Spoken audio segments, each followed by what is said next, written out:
Olá pessoal, tudo bem com vocês? Hoje eu estou aqui gravando offline para vocês. Possivelmente vocês estão vendo esse vídeo ou à tarde de sexta-feira ou no sábado. Eu não pude comparecer, pessoal, lá na escola para a nossa aula online porque eu estou com alguns sintomas de gripe e para me resguardar e uma questão de precaução também, eu fiquei em casa hoje e preferi gravar esse vídeo com os assuntos que eu trabalharia com vocês online. Basicamente, pessoal, eu queria que vocês tirassem dúvidas, mas como isso não vai ser possível agora diretamente, eu vou pegar alguns dos temas que eu pedi para vocês lá nas atividades e falar um pouco sobre eles, tá? A primeira coisa é que nós já fechamos lá a Era Vargas nos seus dois primeiros estágios, que foi o governo provisório, né, e o governo constitucional. E nós começamos a falar do Estado Novo, tá? Então, é muito importante que vocês entendam que lá ainda no período constitucional tinham dois grupos opositores, né? A Ação Integralista Brasileira, do Plínio Salgado, e a ANL, Aliança Nacional Libertadora do Luiz Carlos Prestes. Esse embate ideológico ele se estendeu para o Estado Novo do Getúlio Vargas, essa animosidade, esses ânimos exaltados.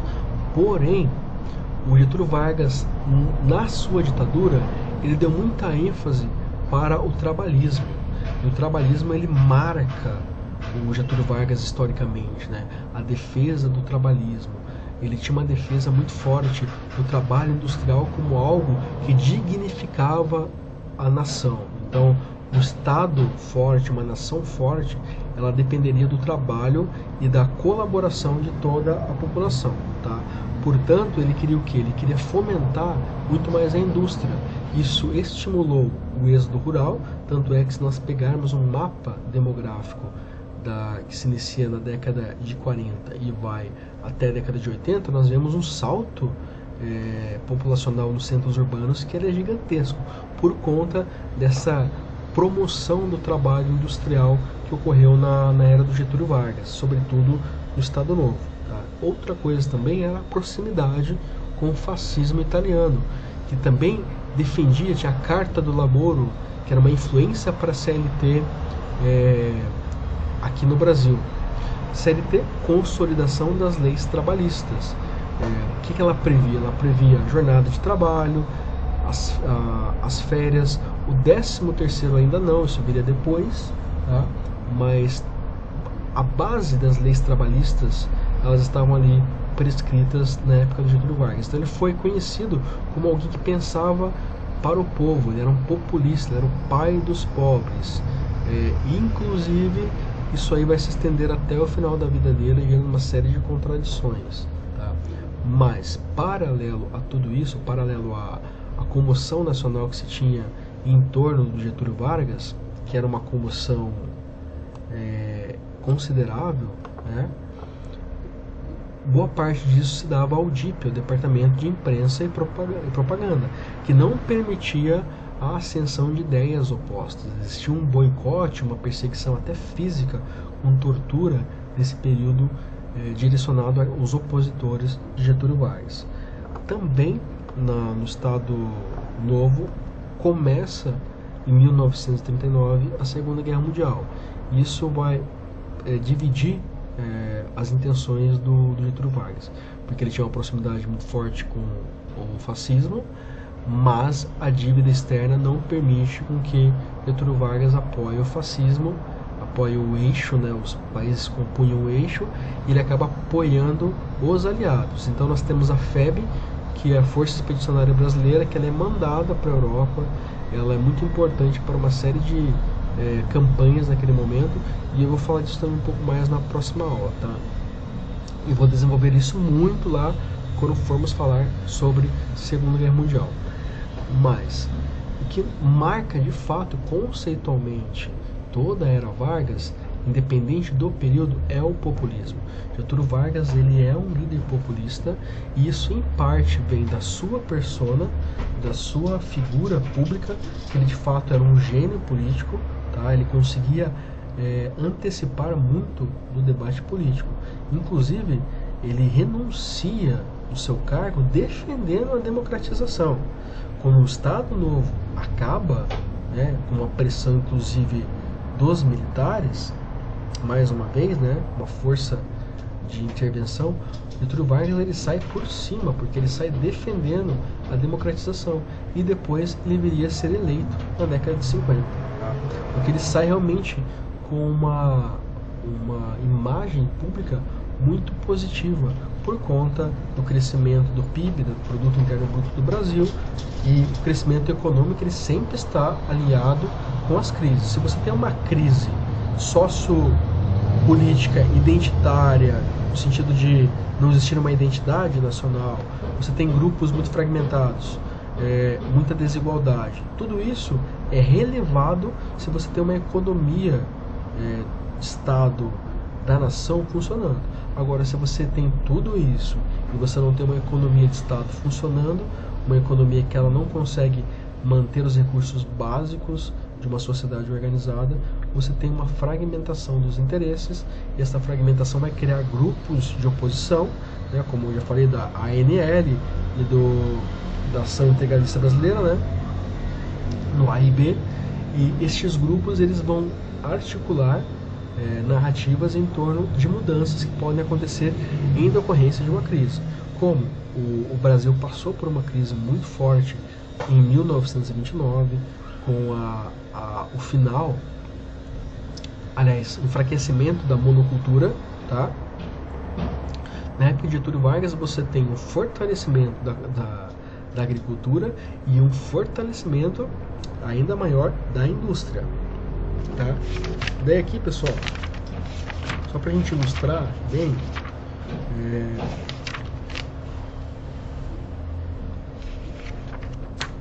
aqui, tá?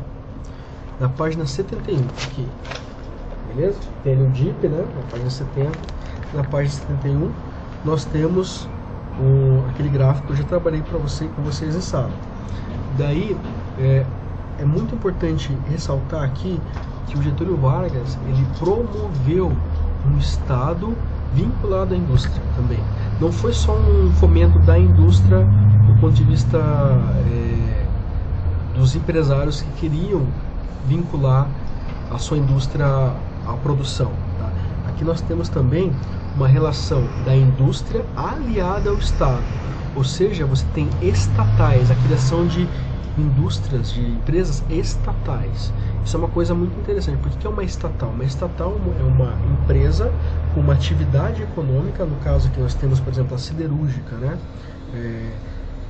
A Companhia Siderúrgica Nacional, que surge nesse momento. Nós temos a Companhia Vale do Rio Doce, a Companhia Hidrelétrica de São Paulo, de São Francisco. Todas estas indústrias, essas empresas que surgem aqui agora, elas são estatais. Tá? Depois, algumas delas vão ser desestatizadas. E existe um debate até hoje de estatizar ou não estatizar. Qual é a vantagem de estatizar uma produção? A vantagem é que você mantém ela muito mais regular, porque na iminência de que essa indústria ela esteja com algum tipo de dificuldade de inserção da sua produção, você pode inserir um subsídio e isso pode manter aquela indústria muito forte, tá? Inclusive além dos acionistas que viriam depois. Agora, se você tem uma indústria liberal, ela basicamente vai depender da lei de oferta e procura. Então, se você tem procura por aquela commodity, no caso de trocas internacionais, se você tem uma procura pela mercadoria que sai daquela indústria, por exemplo, carros. A indústria automobilística ela se fortaleceu no Brasil apenas na década de 60. Por quê? Porque não era a realidade do Brasil comprar um carro. Não fazia parte do poder aquisitivo do brasileiro médio poder comprar um carro. Então, por mais que você tivesse ainda demanda, não compensaria você instaurar uma indústria automobilística na década de 40 no Brasil, porque não existia demanda para comprar aqueles automóveis e também não existia uma rede de abastecimento de combustível. Isso surgiu com a Petrobras, que era uma estatal que começou a criar um campo para que uma indústria automobilística surgisse lá na década de 50 e 60. Então tudo isso está interligado, tá? Outra coisa também que é muito comum ao analisarmos Getúlio Vargas é o fato de que ele é um pensador, um político, que ele gera diferentes sentimentos em relação ao apoio do Getúlio Vargas. Então, eu posso apoiá-lo porque ele realmente criou um projeto desenvolvimentista, mas também eu posso criticá-lo porque ele era ditador, porque ele era alguém que suprimia oposições, porque ele era populista, porque ele apoiava as elites, sim, tá? Mas em termos de história, de análise histórica, eu não posso me atentar a essas questões pontuais, tá? Por quê? Porque os fatos já ocorreram, os seus desdobramentos, apesar de ainda estarem acontecendo, muitos deles nós já temos as consequências muito claras, tá? Então, quando nós analisamos o texto, eu falei para vocês da ação integralista brasileira, e eu também falei para vocês sobre a ANL, né, a Ação Nacional Libertadora, e todas essas questões, elas são históricas, nós analisamos sem maniqueísmo, sem essa ideia de bem e mal. Então a gente não pode olhar com juízo crítico a partir das minhas referências.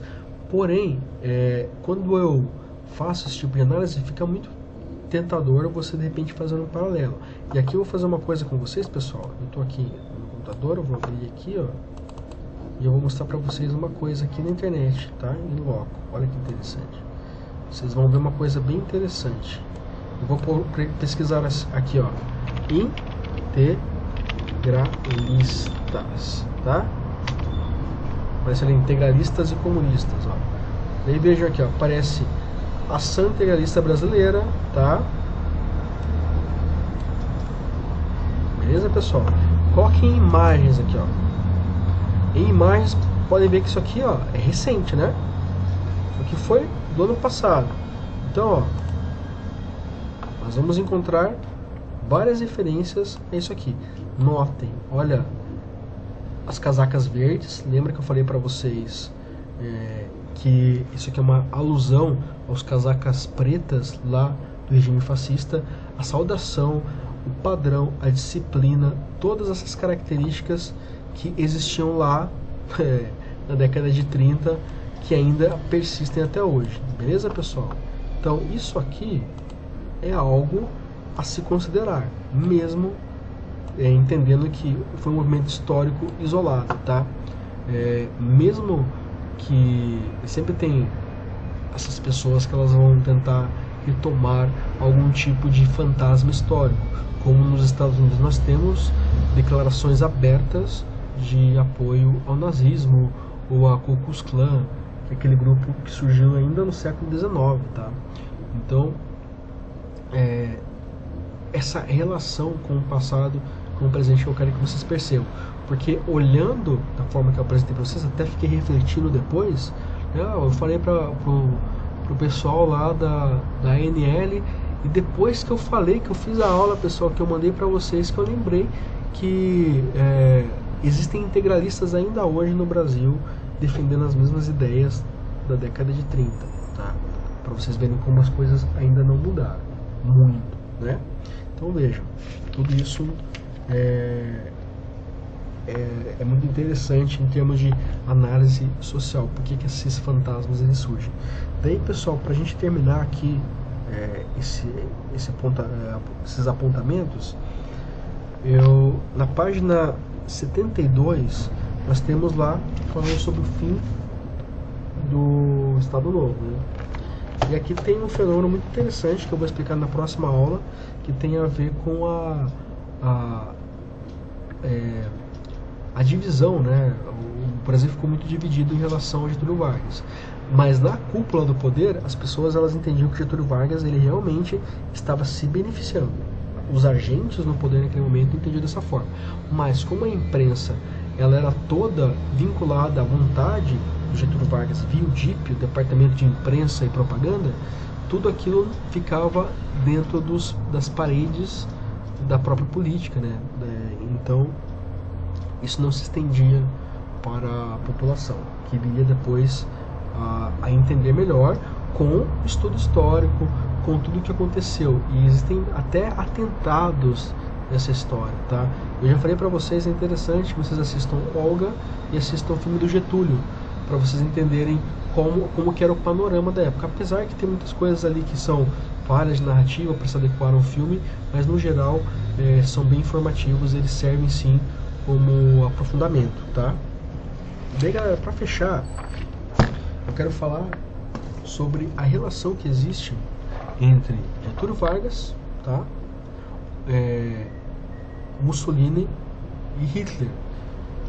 Claro, existem também outros ditadores que vão aparecer na América Latina, tá? O Pinochet, por exemplo, vai aparecer na década de 60 lá no Chile, tá? Aqui no próprio Brasil, mas aqueles que aparecem, os ditadores que aparecem na primeira metade do século XX, eles trazem uma característica muito fundamental, que é esta vontade totalitária, tá? O que é o totalitarismo? É quando você tem uma única perspectiva, ou seja, algo unilateral, que vai determinar, conduzir a organização de uma sociedade. Então é tudo menos a democracia. Então eu vou organizar um bloco, um partido único, e este partido único pode ser o nazismo, pode ser, no caso, o Getúlio Vargas, ele tinha essa intenção de criar algo mais unilateral. Tudo isso que tem uma característica unilateral, de uma única ideia ou ideologia, é muito comum na cabeça desses ditadores, por conta dos próprios desdobramentos da época. A crise de 1929, ela marca uma ruptura com uma promessa de desenvolvimento que ela não se concretizou ali no começo. Ela só se concretizaria em alguns países do mundo do pós-Segunda Guerra Mundial, por conta de algumas medidas econômicas que nós vamos falar incansavelmente nas próximas aulas lá do segundo trimestre, tá? Quando a gente for analisar de fato a Segunda Guerra Mundial. Então, existia um momento histórico que era propício para a ascensão, para o surgimento desses ditadores personalistas. Beleza, pessoal? Então, claro, Getúlio Vargas era uma mente política afiada, porém ele estava em contexto. Assim como a ditadura militar brasileira estava em contexto mundial de Guerra Fria. Não existiria uma ditadura militar brasileira sem a ameaça comunista, né, e o embate que isso gerava entre a União Soviética e Estados Unidos, que lutavam pela hegemonia de poder do mundo, tá, pessoal? Então, para concluir, eu quero que vocês entendam essa percepção de que tudo que aconteceu nesse primeiro momento e na era Vargas vem de, primeiro, toda uma conjuntura dentro do Brasil, as oligarquias que estavam desgastadas, e toda uma conjuntura mundial também que pavimentou toda a estrada para que os ditadores surgissem. Tem uma autora, uma filósofa chamada Hannah Arendt, e ela tem um livro que se chama O que é o Totalitarismo? E ela vai explicar todas as características do totalitarismo. E ela parte desde as características sociais, econômicas, até a parte estética do totalitarismo. Porque o totalitarismo, como vocês viram ali nos integralistas, ele tem parte dessa necessidade de criar algo homogêneo, algo unitário, tá? Então, pessoal, é isso. Terça-feira eu vou explicar um pouco melhor, mais detalhadamente essa parte. Não deixem de ler o livro de vocês, não deixem de procurar coisas a mais, e surgindo alguma dúvida, anotem para que na próxima aula online nós possamos tirar essas dúvidas juntos, tá? Então façam isso durante essa semana.